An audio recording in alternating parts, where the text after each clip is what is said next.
fear, or indifference. That's what a man on the street told me outside the railway station. It's what he sees in the eyes of everyone who passes him by. I have to admit, I didn't know what to say. Nolan offers an answer in his film The Odyssey. It's called Zeus's Law. He may have coined the term, but the core wisdom beneath it has survived for 3,500 years. While I deeply resonate with the message of the law, I cannot agree with the dark trajectory he paints for our society. So, what do these stories actually tell us? What do they teach us? Most of us are protected by some kind of system. We take it for granted now. Laws that shape our lives, police to keep order, courts to deliver justice, prisons where criminals serve their time. In the Mycenaean Bronze Age, and long before it, none of that existed. Sure, some places had laws and tried to enforce them, but there was no unified legal system stretching across whole regions, nothing that could protect the vulnerable until the Roman Empire. Before that, you had no idea what awaited you when you crossed paths with a xenos, a stranger. That word is where the whole system gets its real name, Xenia. One of the finest examples of Zeus Law comes from a story that isn't even in the Odyssey, Baucis and Philemon. Zeus himself, together with his son Hermes, decided to test people. Would they honor Xenia? They disguised themselves as beggars and asked for help. Door after door closed on them. Nobody gave them so much as the basics. Finally, they reached an old, poor couple, Baucis and Philemon. The two had almost nothing to eat and shared it anyway, expecting nothing in return. They even tried to slaughter their only goose for their guests.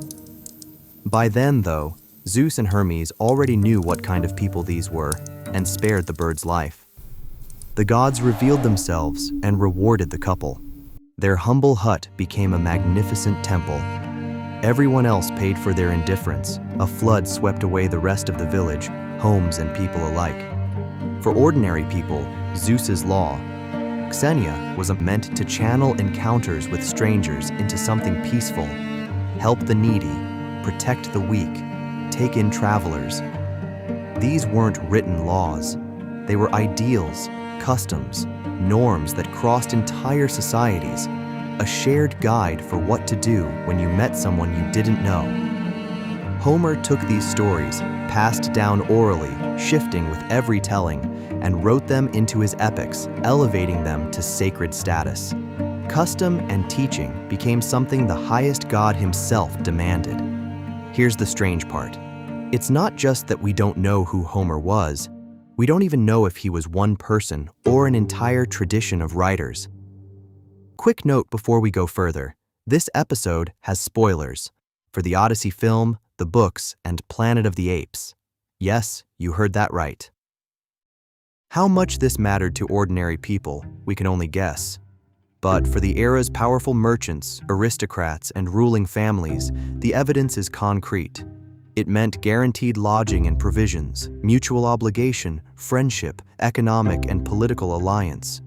We know from the writings of the Roman architect Vitruvius and from excavated Greek luxury villas that wealthy households kept a separate courtyard and private quarters just for their guests. With no international bodies or treaties to rely on, honoring Xenia was the closest thing to diplomacy between two parties.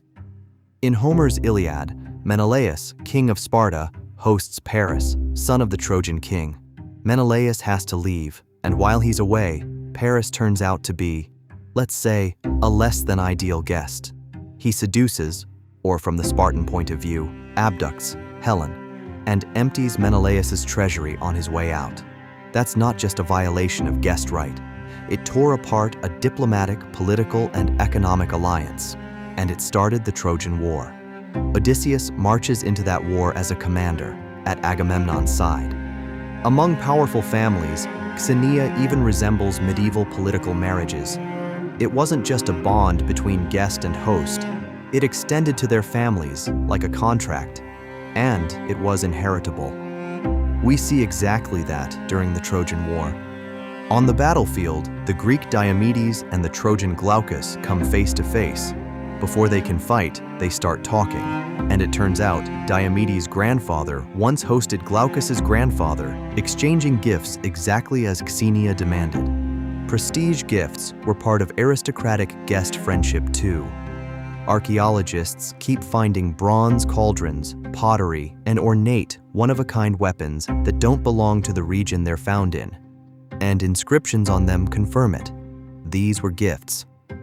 So the two warriors exchanged their whole kit, weapons, shields, armor, Glaucus handing over his gold set for Diomedes' bronze. It's a wildly uneven trade, 100 oxen's worth for 9. Homer even jokes that Zeus must have stolen Glaucus's wits for agreeing to it. But once that gift is made, fighting each other is simply no longer possible. Nolan paints a picture of a civilization in decline, and in his film, it begins with the Trojan Horse. In his telling, Odysseus broke Zeus's law by disguising soldiers as a gift, men who then went on to take the city. Homer sees it completely differently. The Trojan Horse is a clever trick that ends a 10-year war. It's not a violation, nor an immoral act. It's an instrument of divine justice, payback for Paris's own crime against Zeus's law. Ignoring Xenia completely, and rejecting the gods along with it, is, to Homer, the very definition of savagery. Polyphemus is that savagery made flesh, a one-eyed giant. The film gives us something genuinely horrifying here too. Zeus's law turned completely inside out. Guests aren't fed. They become the food. And yet, I think Nolan still softens the Cyclops. Worse, he seems oddly determined to mention the gods as little as possible, in a story where divine intervention drives almost everything. Homer pushes it even further. His Cyclops mocks guest right outright, telling Odysseus that his gift is simply this, being eaten last. Then he roars his defiance at the gods themselves. We Cyclopes don't care about Zeus. We're stronger than the gods. Nolan adds something that fits neither his own film nor the original. He puts a line in Odysseus's own mouth that compares humans to ants, as if the hero were making excuses for the indifferent monster, even while it's slaughtering his men. Here's a man willing to defy the gods themselves for what he believes is right, and in that same breath, he makes humanity smaller than it really is. Or rather, Nolan does. One way or another, he loses several men, but in the end, Odysseus and his sailors blind Polyphemus and escape. Both the film and the original give us a host who loves too much. Calypso, just in completely different ways. In Nolan's version, like every similar scene here, the physical side of the relationship is absent. Instead, Odysseus meets someone closer to a therapist. In his early years on the island, the hero tries to work through his PTSD with her help and a bit of lotus flower. And I'll say this, it's an important part of the whole epic, and the film actually captures it well. You don't spend 10 years at war and just walk back into ordinary life. Our history and literature are full of heroic deeds. What kind of hero comes back from them gets a lot less attention. When Odysseus doesn't take the shortest way home, he's really choosing to face his trauma before he ever gets there. At first, the film has Calypso genuinely helping him, but over time, she keeps him in a kind of daze, just to make him stay. In the original, eroticism plays a much bigger role, along with Calypso's obsessive attachment and against Odysseus's will. And here's what's strange. In Homer, Calypso is a beautiful goddess. They live together in paradise, and she offers him immortality. And still, Odysseus wants to go home, not to a lover, to his homeland. In the end, the nymph only lets him go because Zeus commands it. So why does Nolan's Calypso let him go? I've seen the film, and honestly, I have no idea. It took time to heal, and the time has come just doesn't ring true, coming from a woman who kept this man drugged for years. In the film, this is where Odysseus reaches Ithaca. In Homer, though, he's shipwrecked instead, and washes up on the island of the Phaeacians. The king's daughter Nausicaa finds him naked on the shore. She helps him, brings him to the palace, and he's welcomed warmly. The Phaeacians perform Xenia by the book. they even throw a feast. During the celebration, a song about the siege of Troy plays, and it breaks Odysseus down. Old wounds, 10 years of suffering and homesickness, all at once. So he finally does the one thing he's avoided through the whole epic, reveals who he is, and offers his story as a kind of Xenia gift in return. In a way, we're on the receiving end of that same gift ourselves. Every time we read the poem or watch the film, we're hearing the very story he traded for his welcome. The Phaeacians shower him with gifts, and while he sleeps, they carry him home. Back on Ithaca, he's deliberately cautious. He has no idea what kind of welcome awaits him. He's right to be. In his absence, his wife's suitors have taken over the house, burning through his stores. This is another violation of Xenia by the guests, and it sits at the very center of the whole plot. Citing Zeus's law, they abuse the hospitality, feasting off his stores for years, trying to win Penelope for themselves. Just by staying, they keep her under constant psychological pressure to choose a husband, which would mean handing over power, the throne, probably an heir too. In reality, the hosts simply have no power to throw them out. Homer makes this even sharper. The suitors are all sons of influential families, which is exactly why they can force themselves onto Odysseus's household. Maybe the single most positive example in the whole story is Eumaeus when the disguised Odysseus returns. Eumaeus has stayed loyal all these years, but he doesn't recognize the master of the house, gone 20 years now. He still rushes to help, no questions asked. A poor man, sharing the little he has. Here's something worth noting. Nolan's film handles the reunion of Odysseus and Telemachus far more gracefully than Homer does. In the original, they meet in Eumaeus's house. The son doesn't recognize his father at first either. But once his identity comes out, the two of them barely more than acknowledge each other. Compare that to the film's solution. Argos, the hero's dog, holds on to life just long enough to see his master one last time and dies in that moment. Telemachus witnesses it, and that's how Odysseus is revealed. Their reaction is much more emotional. It speaks to a closer bond. In the film, Odysseus's act violates Zeus' law. He slaughters the suitors, the very men that law is supposed to protect.